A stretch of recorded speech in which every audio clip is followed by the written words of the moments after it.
अगला स्टेप क्या? क्योंकि अजय आलोक तो सीधे तौर पर कह रहे हैं कि ये प्रथा चल पड़ी है और ये पहली और नई नहीं है, ये प्रथा पहले से चल रही है और कोई फर्क नहीं पड़ेगा इससे। नहीं, अजय आलोक जी से ये पूछना चाहिए था कि अगर जेडीयू में वो रहते तो किस प्रकार डिफेंड करते हैं इसको। सबसे बड़ा सवाल ये है कि इसको डिफेंड कोई कर नहीं सकता है।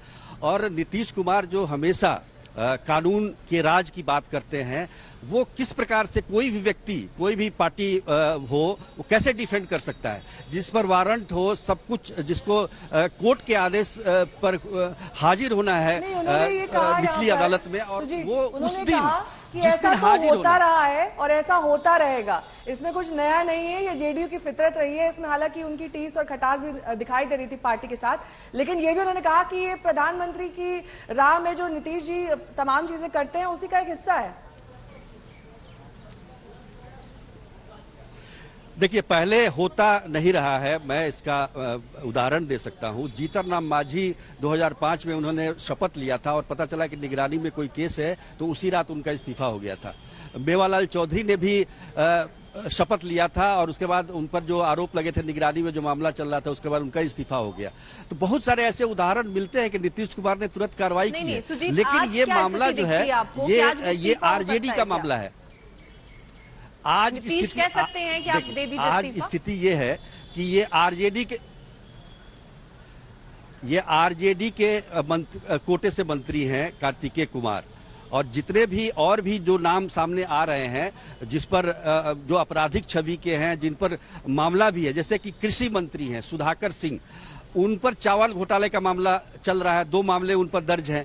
2014 से मामला दर्ज है। और सबसे बड़ी बात कि चावल घोटाला का मामला दर्ज करने वाली सरकार नीतीश सरकार ही है। नीतीश कुमार की सरकार ने ही सुधाकर सिंह पर यह मामला दर्ज किया था। अब बताइए कि ऐसी परिस्थिति में, ये जानते हुए कि अगर आप मंत्री परिषद में अपने रखते हैं, देखिए मंत्री परिषद ठीक है, ये कोलिशन की गवर्नमेंट है, ये सब कुछ इसमें चलता है, लेकिन मंत्री परिषद बनाने की जिम्मेदारी किसकी है?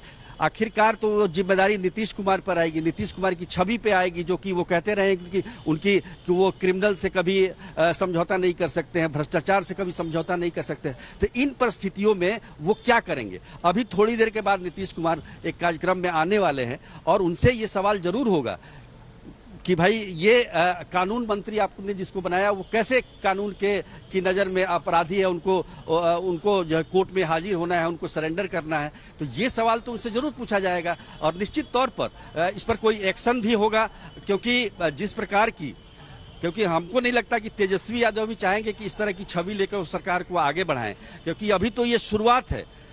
कल ही मंत्री परिषद की शपथ होती है और आज ये मामला, इतना बड़ा मामला सामने आता है। और सबसे बड़ी बात कि हाईकोर्ट ने जब कोई पुराना मामला भी नहीं है, 7 जुलाई को हाईकोर्ट ने उनके मामले को खारिज कर दिया और कोर्ट में हाजिर होने के लिए कहा 16/8 को, और 16/8 को आप उसकी जगह पर राजभवन में आप जो है शपथ कर रहे हैं। सबसे बड़ी बात क्या है कि प्रशासन, वहां पर डीएम, एसपी, तमाम पुलिस प्रशासन के लोग मौजूद हैं। आखिर वारंट का तामील होना चाहिए कि नहीं होना चाहिए? उस समय वो क्या कर रहे थे, पुलिस वाले क्या कर रहे थे? सबसे बड़ी जिम्मेदारी तो ये है कि भाई पुलिस को पता है कि वारंट है उनके खिलाफ, फिर भी वो इन्फॉर्म नहीं करते हैं अपने सुपीरियर को, अपने बताते नहीं है उनके बारे में। कहेगी कि आज गिरफ्तारी नहीं होनी है, वारंट को तो उसका फायदा क्या हुआ? उसका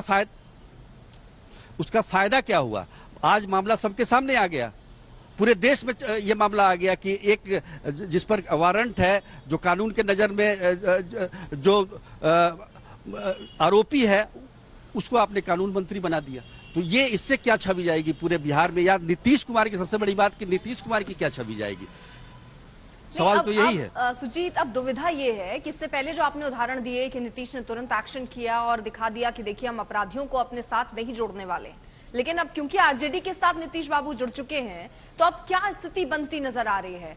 क्या वो कहेंगे, क्या आरजेडी वाले मान लेंगे, इसके लिए तैयार हो जाएंगे, या क्या परिस्थितियां बिहार को समझते हुए देख रहे हैं? कितनी किरकिरी होगी अब सरकार की? देखिए, जितनी जल्दी ये मामला, अगर नीतीश कुमार इस पर इस्तीफा ले लेते हैं तो चलिए ठीक है, लेकिन अगर ये मामला चलता जाएगा, क्योंकि कई ऐसे हमने बताया आपको कि कई ऐसे मंत्री हैं जो आपराधिक छवि के हैं, जिन पर मामले चल रहे हैं। और हमने कल एक दो लोगों से बात भी की तो उन्होंने कहा कि हमारा पुराना मामला सब खत्म हो गया। अब कितना खत्म हुआ है, क्योंकि हल्फनामे में जो आप देते हैं वो कितना सही होता है, और उसी हल्फनामे के आधार पर पार्टी ने ये तय कर दिया कि अमुक अमुक आदमी मंत्री बनेंगे। अब हल्फनामे का ये हालत है कि आप देखिए 2014 से उन्होंने जिक्र जरूर किया होगा, अपहरण का मामला इन पर पहले से था। इस हल्फनामे में ये दर्ज किया हुआ है कि इन पर अपहरण और कई और मामले भी हैं इन पर, और कोर्ट ने भी इसका जिक्र किया है। तो निश्चित तौर पर ये जानकारी में तो होगी इनके, तो कभी न कभी ये मामला तो सामने आना ही था। अब ये 7 जुलाई को जब ये कोर्ट ने निर्देश दे दिया, पटना हाई कोर्ट ने, कि आपको जाकर दानापुर कोर्ट में हाजिर होना है, तो ऐसी परिस्थिति में इनको भी ये बताने की उनका चुनाव क्यों किया गया? जब वो दागी थे, वारंट था उनके नाम पर, उनका चुनाव क्यों किया गया? देखिए, सब यहाँ पर जो चयन होता है मंत्रियों का, वो अनुभव के आधार पर, योग्यता के आधार पर तो होती नहीं है। ये होता है जाति के आधार पर, किसका कितना प्रभाव है, कौन कितना वोट ला सकता है। ये पटना के एमएलसी बने हैं अप्रैल के महीने में। अनंत सिंह जो कि मोकामा के विधायक हैं, अभी तो खैर वो भी दोनों जातिगत मतगणना की मुखालफत कर रहे हैं, दोनों पार्टियां एक हो गई।